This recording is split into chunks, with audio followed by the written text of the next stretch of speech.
ciudades, vivienda y territorio. El derecho al buen vivir, vivienda, ciudad y territorio.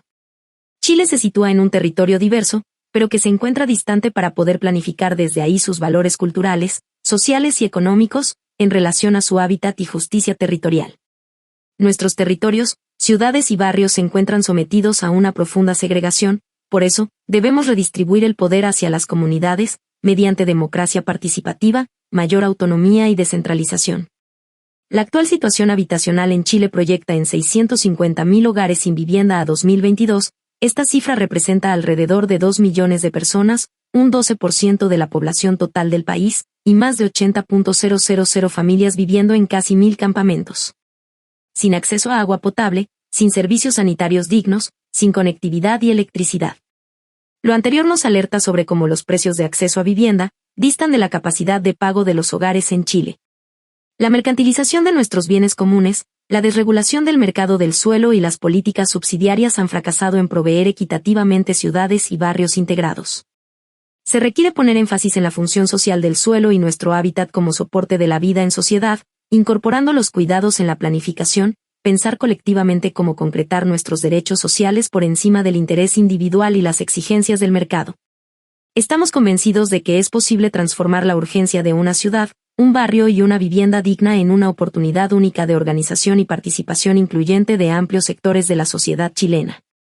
Para ello, además de los sectores del pueblo más necesitados y postergados, debemos transformar al Estado en un sujeto con la voluntad política y con la capacidad orgánica y los recursos necesarios para enfrentar estos problemas, incorporando a este proceso profesionales y empresas con una mirada compartida sobre proyectos y rentabilidades, con perspectiva de género. Donde todos y todas seamos parte activa del desarrollo creativo de las soluciones y responsables de esas políticas y sus resultados.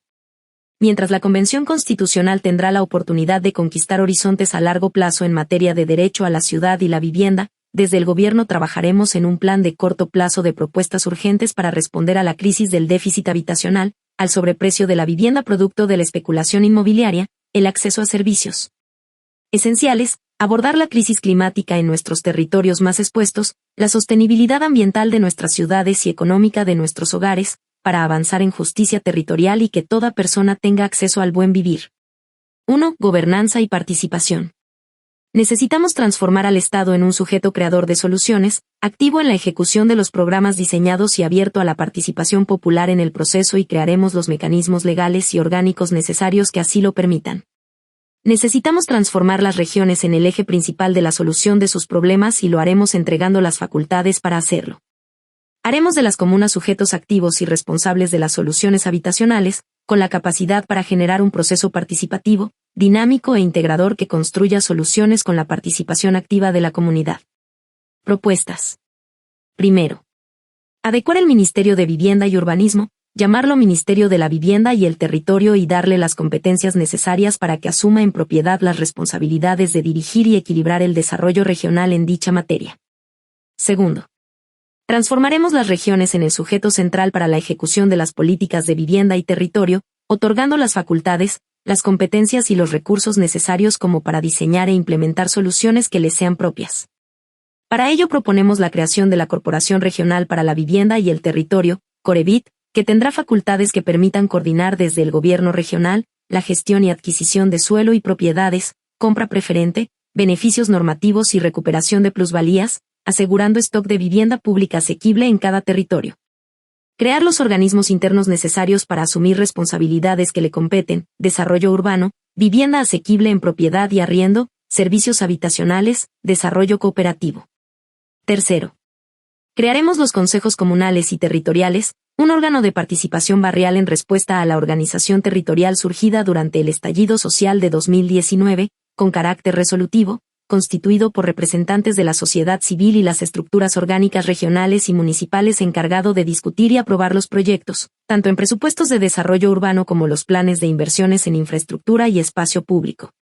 Lo anterior apoyado por un equipo profesional autónomo que asuma la responsabilidad de implementar las políticas diseñadas, con el fin de lograr una gobernanza urbana participativa. Cuarto. Crear un banco de suelos y propiedades con interés social, dándole al Ministerio en conjunto con la Corevit, las competencias y los recursos que le permitan implementarlo, haciendo énfasis en la devolución de tierras en manos de las FFA, ministerios, instituciones y empresas del Estado. Quinto. Crearemos una empresa pública autónoma comercializadora de materiales construcción y una empresa pública autónoma de industrialización de vivienda sustentable a nivel regional para enfrentar directamente el diseño y construcción de los proyectos de vivienda asequible y de la infraestructura relacionada con el barrio y la comuna. Sexto. Crear programas de apoyo a los conjuntos de vivienda social existentes y los que se construyan para evitar los deterioros productos del tiempo y el uso. 2. Planificación territorial, ciudades integradas y ruralidad. Impulsaremos una reforma a la planificación y desarrollo territorial en Chile, que permita el diálogo de 4 escalas, regional, provincial, intercomunal o metropolitano o barrial. Enfocada en recuperar y fortalecer las capacidades gubernamentales y comunitarias de ordenamiento territorial, para mitigar las actuales zonas de segregación y de sacrificio, apuntando hacia un territorio socialmente integrado, inclusivo, participativo y que proteja el medio ambiente y el patrimonio local. Propuestas. Primero. Impulsaremos una ley de ordenamiento territorial que integre los actuales instrumentos interministeriales y establezca estándares, actores, recursos y mecanismos.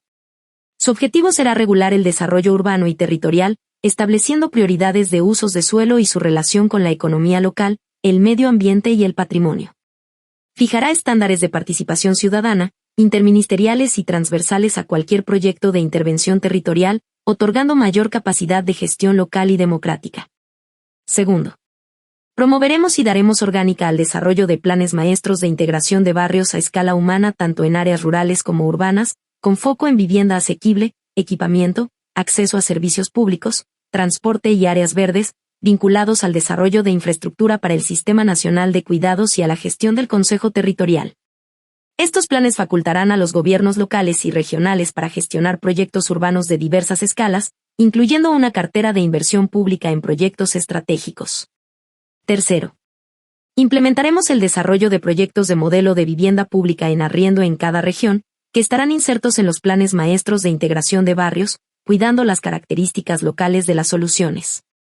Serán conjuntos habitacionales en densidad equilibrada e integración social, localizadas en zonas de buena accesibilidad a equipamiento y centros de trabajo, con procesos de construcción sustentable.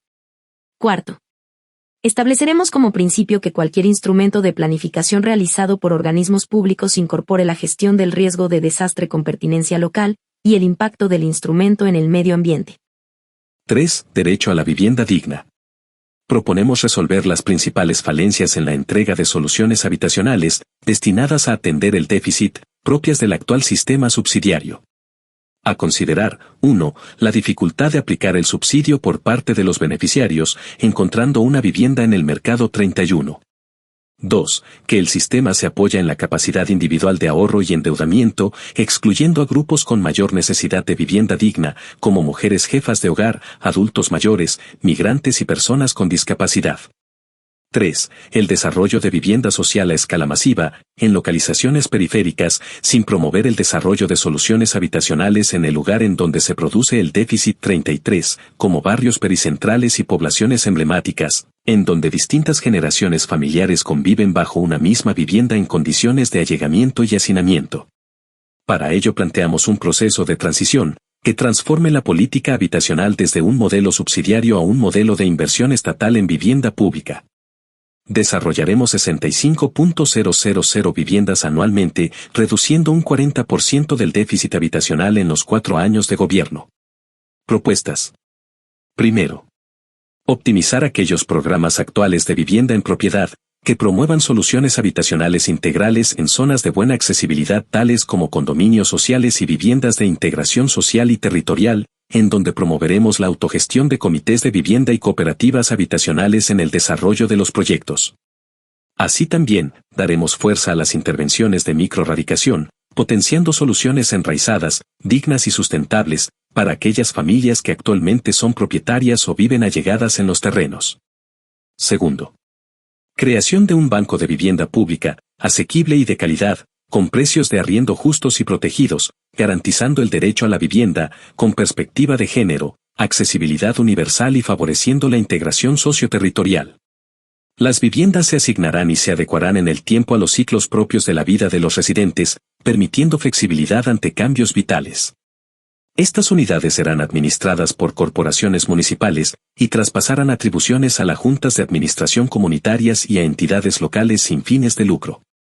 Tercero.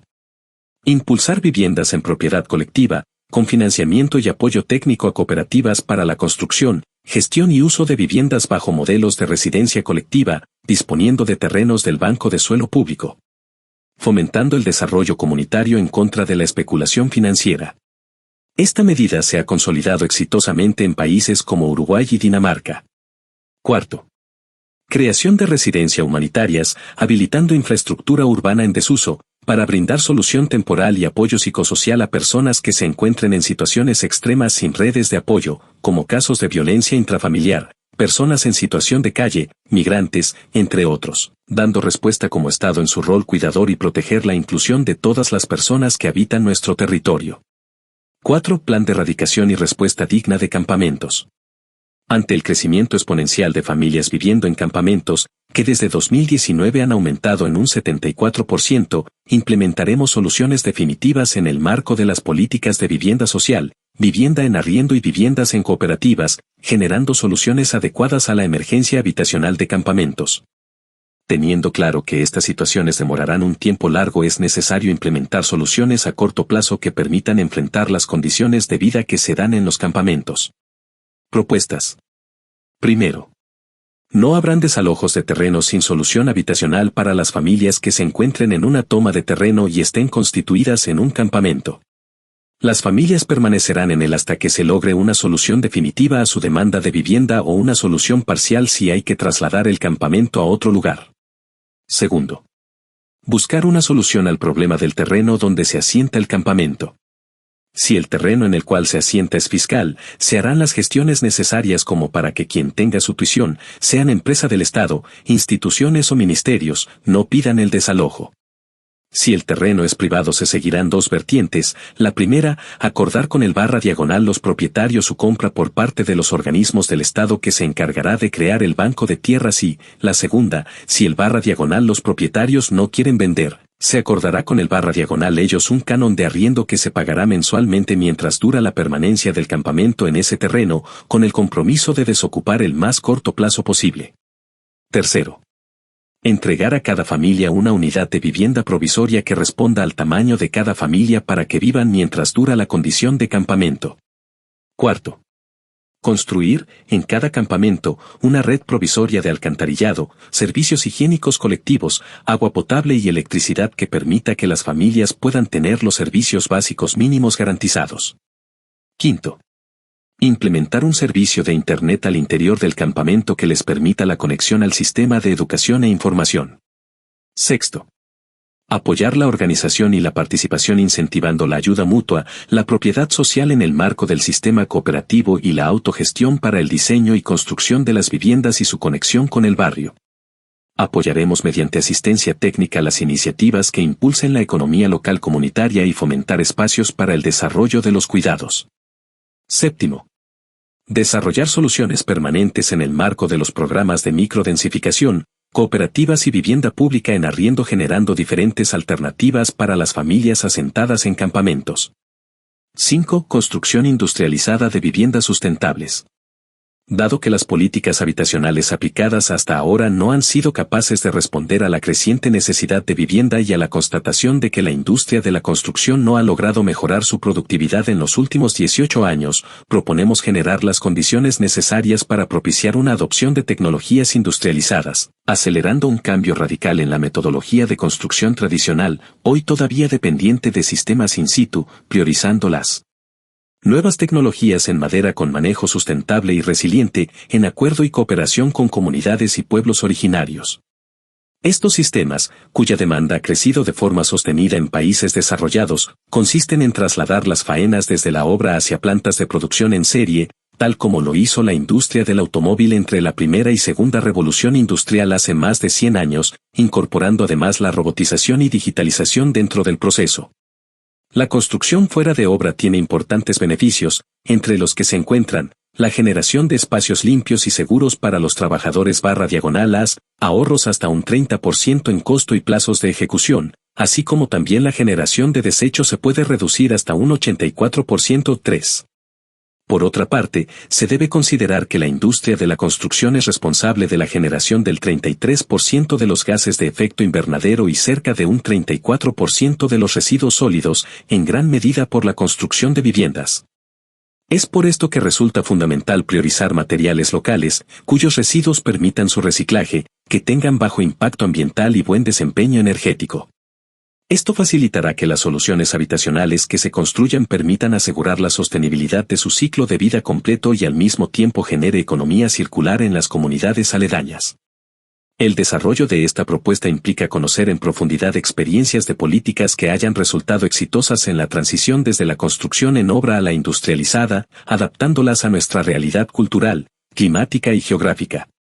La intención de generar este conocimiento es potenciar un sistema que permita acelerar considerablemente el acceso a la vivienda y superar los deficientes estándares de eficiencia energética existentes.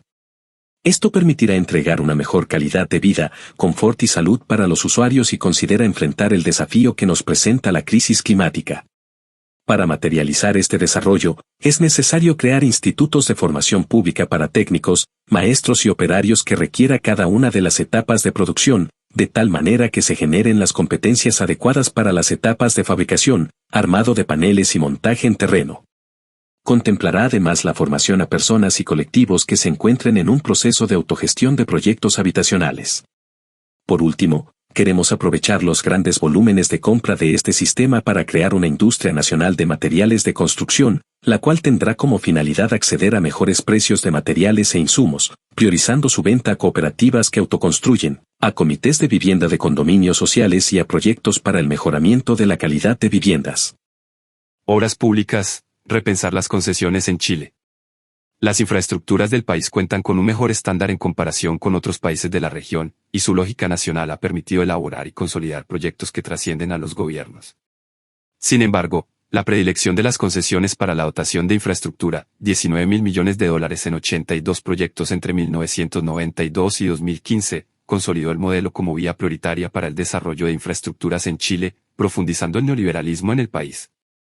Hasta el momento, las concesiones han sido un dispositivo útil para suministrar infraestructura. Sin embargo, su justificación y lógica de relación territorio-infraestructura-sociedad deben replantearse en el marco del nuevo Chile que buscamos construir.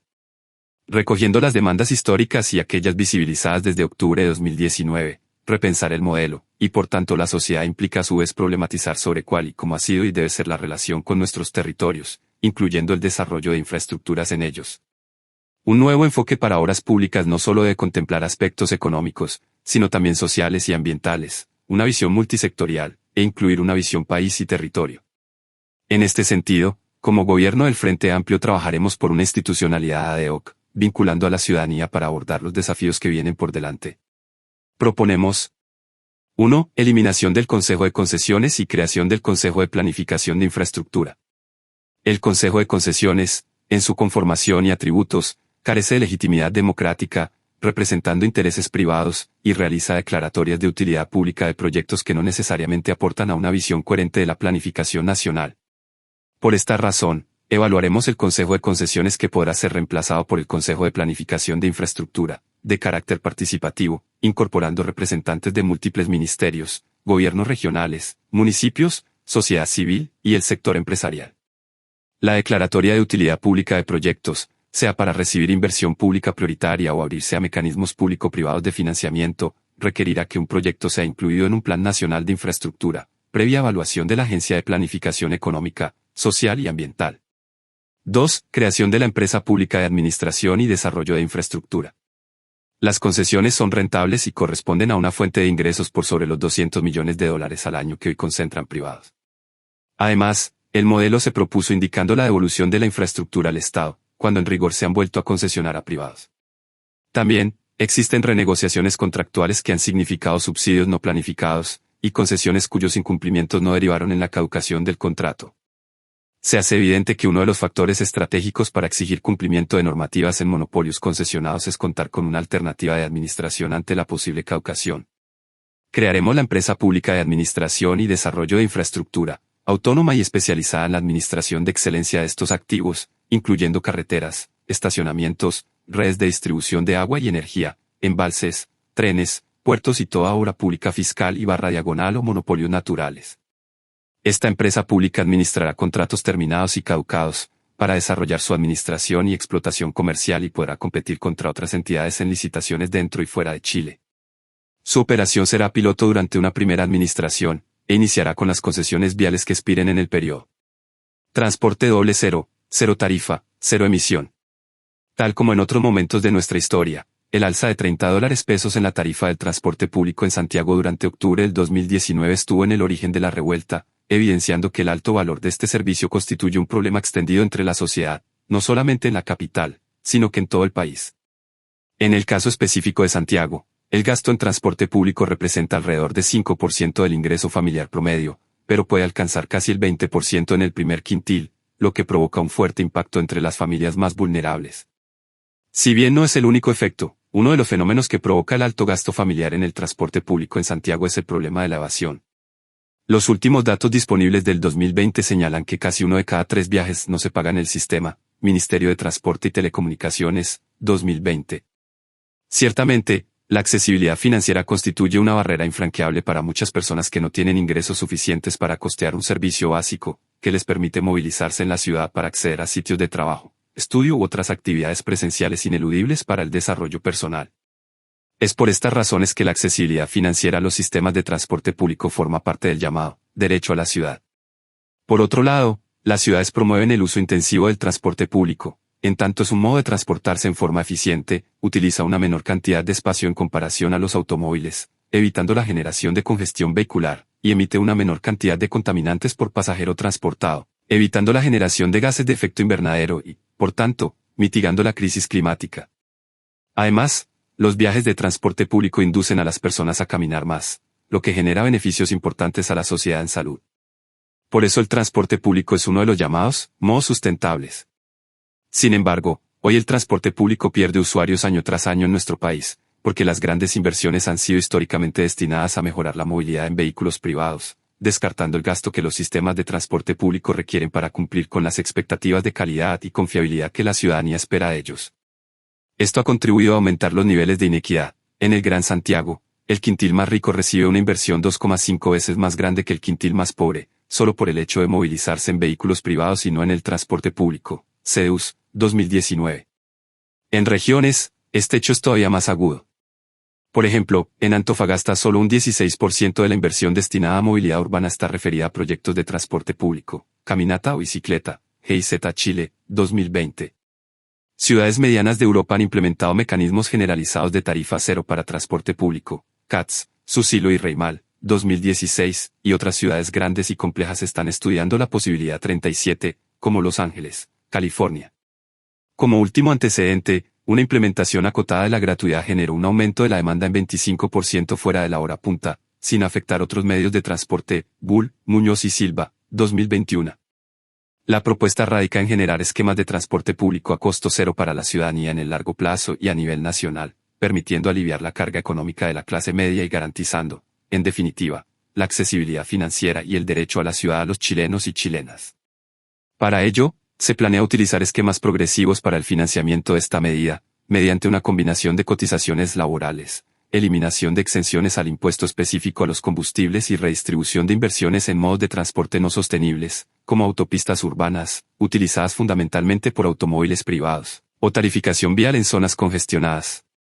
Por ejemplo, distintas estimaciones han concluido que eliminar exenciones al impuesto específico a los combustibles podría generar una recaudación de $500 millones americanos, Biblioteca del Congreso Nacional, 2018, mientras que aumentar el impuesto al diésel y llevarlo a niveles de la OCDE podría llegar hasta $700 millones americanos, Tirachini, 2019.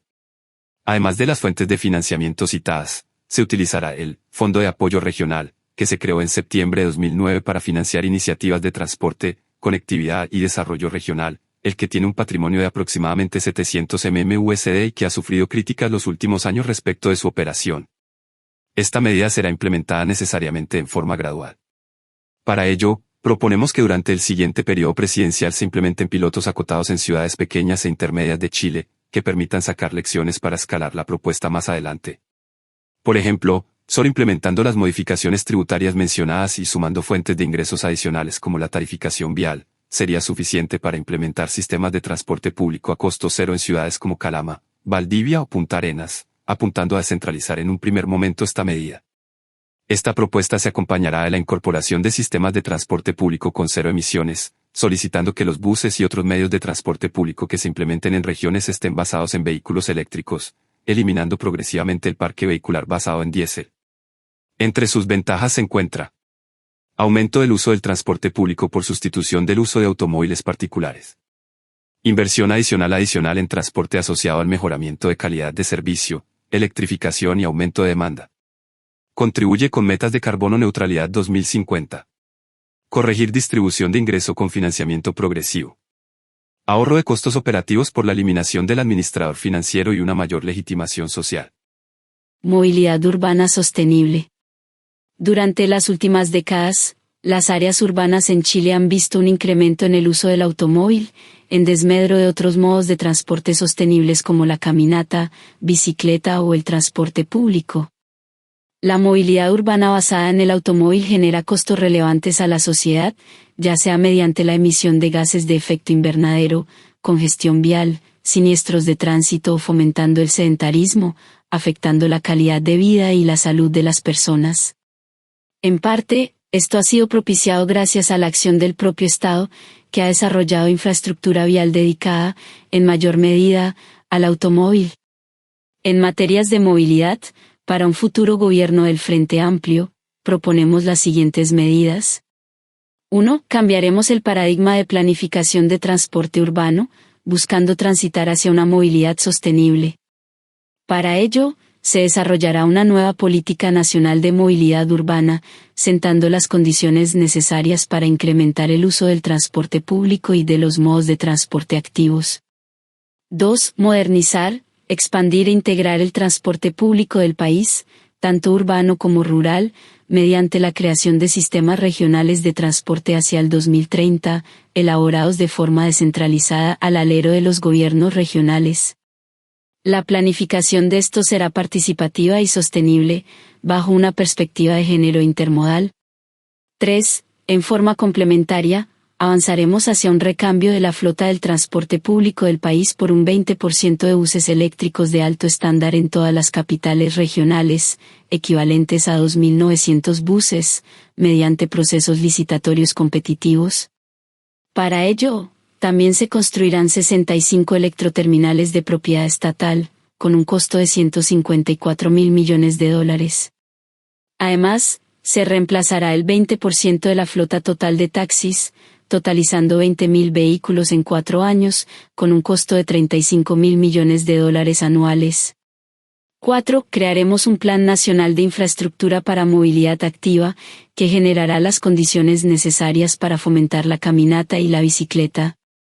El plan considera la construcción de 500 kilómetros de ciclovías y la reposición de 2.000 kilómetros de veredas cada año a lo largo de todo Chile. El costo estimado de la medida es del orden de $500 millones americanos anuales.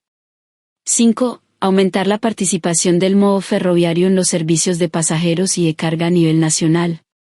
Esta expansión será evaluada por un consejo asesor, de carácter paritario, regional y /diagonal o territorial, nombrados por presidencia y con la participación de los gobiernos regionales, quienes propondrán una ruta de crecimiento por medio de inversiones públicas, concesiones u otros mecanismos. 6. Este consejo se focalizará en el crecimiento de la red ferroviaria, priorizando los siguientes proyectos, y, conurbación Coquimbo-La Serena, con un servicio de pasajeros y carga de 25 kilómetros de longitud y una inversión de $625 millones americanos. Segundo. Tren Valparaíso-Santiago, articulando servicios de pasajeros y carga, con una longitud de 120 kilómetros y una inversión de $3.000 millones americanos. Tercero. Gran Concepción, extensión del servicio de pasajeros por medio de un tren subterráneo con una longitud inicial de 5 kilómetros, inversión de $400 millones americanos y evaluando su conexión con otras líneas existentes y su integración al puerto de Talcahuano. 4. Elaboración de las bases y estudios técnicos para el desarrollo del tramo Chillán-Puerto Montt, priorizando la extensión de los servicios de pasajeros y carga hasta el canal de Chacao. Ciudades cero basura. Iniciaremos la ruta hacia Ciudades Basura Cero, que consiste en 1. Fondo de reciclaje actualmente son $220 millones de pesos, vamos a quintuplicarlo, financiado a través de reasignación de recursos y las competencias serán transferidas a los gobiernos regionales. 2. Para reducir toneladas de basura, crearemos una empresa pública y una línea especial en la inversión en los GORE para que al final del periodo, todas las regiones cuenten con plantas de tratamiento de residuos orgánicos y estrategias de compostaje domiciliario, plantas de reciclaje inorgánico y una reinversión en mejorar estándares de rellenos. Estos no podrán ser instalados en comunas con alto deterioro ambiental. Propondremos entregar la competencia de disposición final de residuos a los gobiernos regionales, para que se puedan abordar a escala regional temas como el reciclaje. 3. Fortalecer el rol de los recicladores de base. Propondremos una nueva ley marco que regule la contratación de equipos de gestión de residuos a nivel municipal, facilitando el trabajo conjunto con recicladores de base. Tendremos especial atención en el trabajo en comunas de bajos ingresos. 4. Todo lo anterior se ve complementado por la medida de aumento de $1.000 millones hacia los municipios. 5. Profundizaremos en el marco normativo que hoy entrega la Ley de Responsabilidad Extendida del Productor, a través de una ley marco de economía circular y gestión de residuos, que incorporando enfoque de ciclo de vida, que permita la generación de modelos basura cero a escala municipal, reducción de los desperdicios de alimentos, regulación de uso de materia prima secundarias, políticas de ecodiseño, reglamentación de abonos y bionutrientes, reutilización de aguas residuales, promoción de simbiosis industrial y regulación de la obsolescencia programada.